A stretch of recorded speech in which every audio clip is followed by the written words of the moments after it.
Another delivery arrived today, which is great. I have a replacement petcock. The old one was beyond salvage. I did stick it in the ultrasonic cleaner, which stripped all the paint off it, or pretty much all the paint off it, cleaned all the goo out of it, cleared all the pipes. It was a fantastic job. I managed to find an O-ring that fitted the base, but ultimately the rubber seal that goes in here and controls the flow of the fuel was beyond salvage. The only difference being is the length of the pickup tubes. So the original Honda one is probably a good 1.5 inches taller on the main fuel pickup. So that was £12. A genuine replacement would have been 25 quid or so. So for this project, just outside of our budget. I've also got 4 new screws. These are to fit onto this casing here. I was correct in thinking that these bolts were incorrect, so I ordered a set of 4, and they were stupidly cheap. So, and I also took the time to order a screw. I should have ordered 2, but only one of them was messed up, to replace the one that's here. So we can take that in and out easily without having to fight this chewed up head. Also, excitingly, which is tonight's job really, I have got a new condenser which I got from Wiimoto, because they sell an aftermarket one. David Silver Spares sell a genuine one, but again it's like 25 quid and just not worth the money. I don't need a genuine one. But I did order a new set of points from them, because the old ones are showing signs of pitting and being slightly irregular, and also it's missing the insulator here, so that's disappeared at some point. So I thought it was easier, for the sake of a few quid, just to order a new one.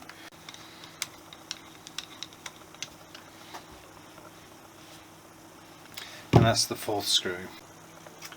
This is the cable that I found lurking in the electrics box. Bucket. The bucket of electrics, which I believe is the cable for the points. It connects to the points roughly here, and then comes out through this outlet here. There should be a rubber grommet on this, but it is missing and I can't find it. So I'm going to have to come up with a solution at some point for this, but for the time being we're just going to leave it as it is.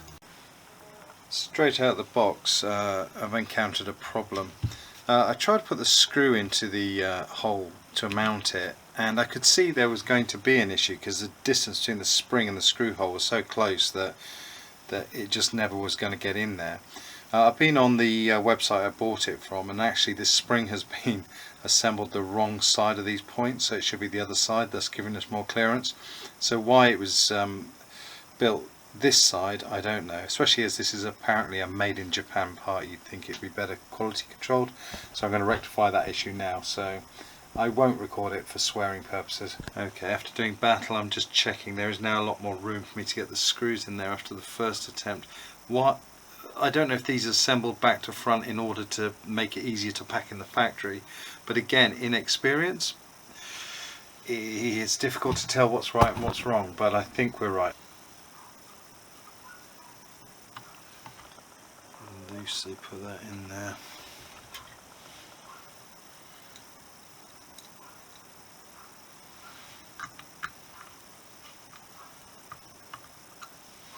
The next bit is to set the points gap to 0.3 of a millimetre. At the moment they look quite, yeah, they're very wide.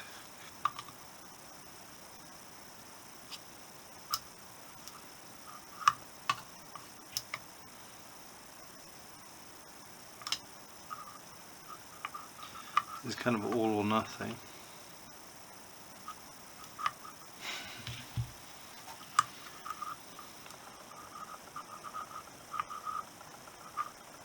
Right, there's a slight drag on that, so I might nip that up and see what that feels like. Okay, that's not bad. Just a little bit draggy. Yeah, we'll go with that for now.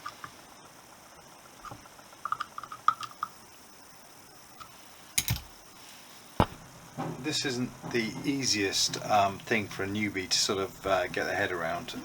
Anyone who's watched some of the videos I've posted will know that I have been struggling a little bit with the points, with concept, and now with operation. So the first issue I had tonight really was the fact that this spring had been mounted at the wrong side of this. Now that might be standard practice for new points, I don't know. Maybe it helps them assembling in the factory and you just know to move the spring back to its proper position. I've checked the photographs from the sales literature and it shows it in this position. So having moved it, it has given me room for the screws, which is great. I've set the points gap, which was great, and then I rotated it through, and even though the points were closing, I wasn't getting any continuity through them. I have since used a little bit of very fine wet and dry on the points, and it must have cleaned off whatever oil or whatever they put on them in the factory properly to stop corrosion, and they now seem to work. It's been a long day today, so I'm feeling a little bit fractious. Tell you what doesn't help is if you're applying pressure on top of the... That's something to learn.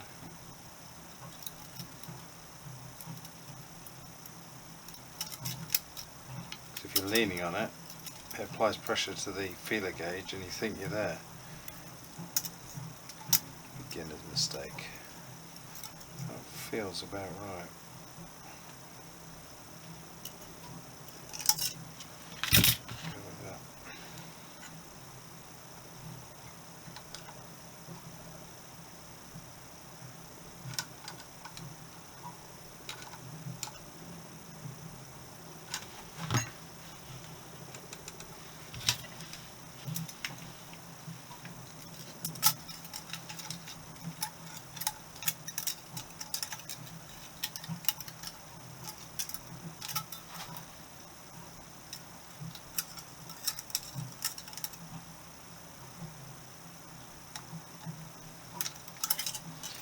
Okay, that seems about right.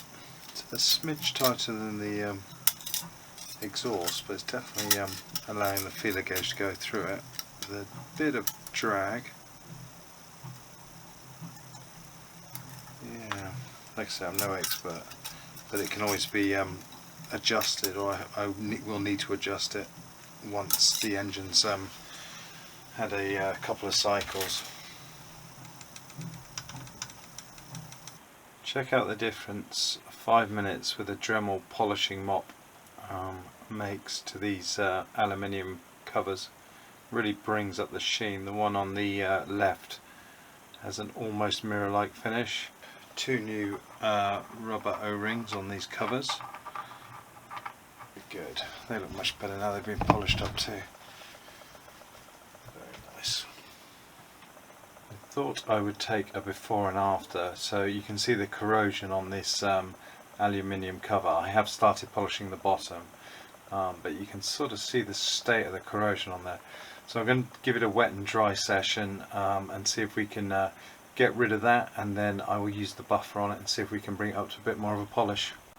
Okay, that's looking a bit better. It's not a full mirror finish, but it's a damn sight better than it was. I think I may have to start ranting about aftermarket gaskets again, because this one is a terrible fit.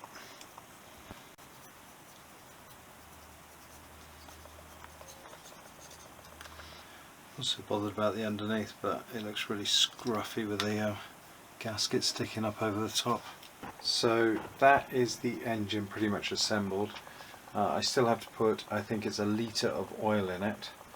I have to obviously fit it back in the bike, but as it stands, we are pretty much there.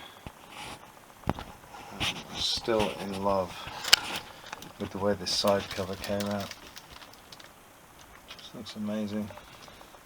And the rest of the engine, compared to what it was like, really is pretty good. So very pleased with that. It's taken a couple of weeks of hard labour, but well worth it. Or at least it will be if it runs. I did get a new condenser because this one is 47 years old or so. So I'm going to replace the condenser. I'm going to take the time also to clean up the the surfaces between the coil and earth as well, just to make sure they're all good. Right, that's the new condenser fitted to the old coil pack, hopefully eliminating the old condenser as being faulty. Cheap insurance. So you join me after a couple of hours of fettling. I've got the engine back in the frame. The wiring loom is very loosely hung around it at the moment. I'm about to put oil in the machine, but we're still a long way off testing anything yet. After the oil goes in, I'm going to kick it over a few times and make sure that the oil pump is pumping oil to the head, and to make sure it's circulated around the system for the first startup. After that, it's a case of connecting the coil and making a little jumper lead to fit a battery I've got. I don't have the original for this bike. And then after that, see if we've got a spark. Following that, it's carburetors, airbox, and then possibly even fuel in the fuel tank, although I don't see that happening this afternoon. I'm pleased with the way the engine looks in the bike.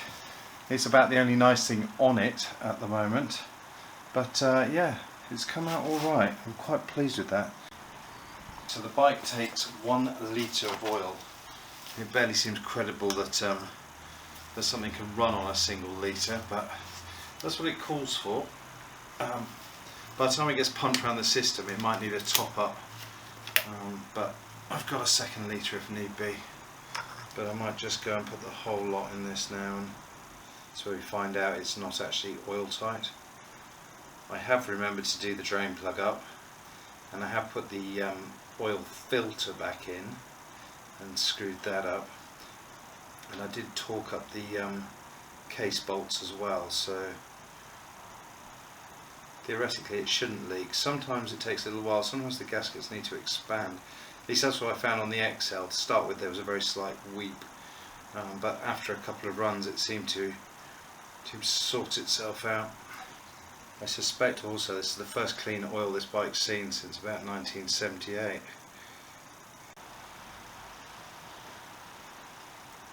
So there we go, 1 litre of oil.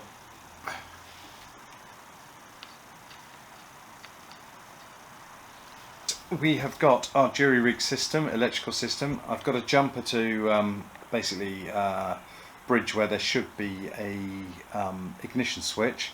So that's a simple on-off. You can see how easy it would be to hotwire this thing. The coils all wired up. These are for the horn, so don't worry about those. But the coil and the condenser are wired up. We've got the battery with the makeshift jumper leads that I fitted. I've had to put a little bit of charge in the battery because it was flat. So I've just put like a couple of minutes of charge in there, so hopefully there'll be enough for generate a spark if it works. So what else have we got? Oh, the engine is connected via its connector from the magneto, and then round here we've got our spark plug sat on top of the cylinder head to earth it. So I am now in a position where I should be able to bypass the ignition switch and then kick it over a few times and we'll get a spark, hopefully. Right, lights off. Good, we've got spark, albeit a weak one. I'm going to try a small amount of fuel in there, see if we've got enough spark to get something to fire. This is probably a bad idea, but we'll see. This whole thing's not very stable.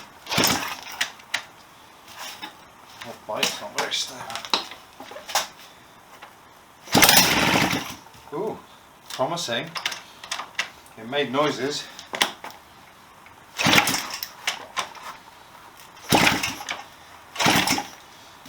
I think that was it.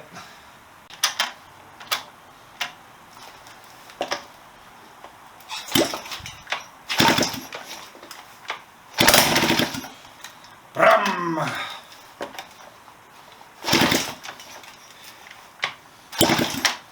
Right, we know it sparks off.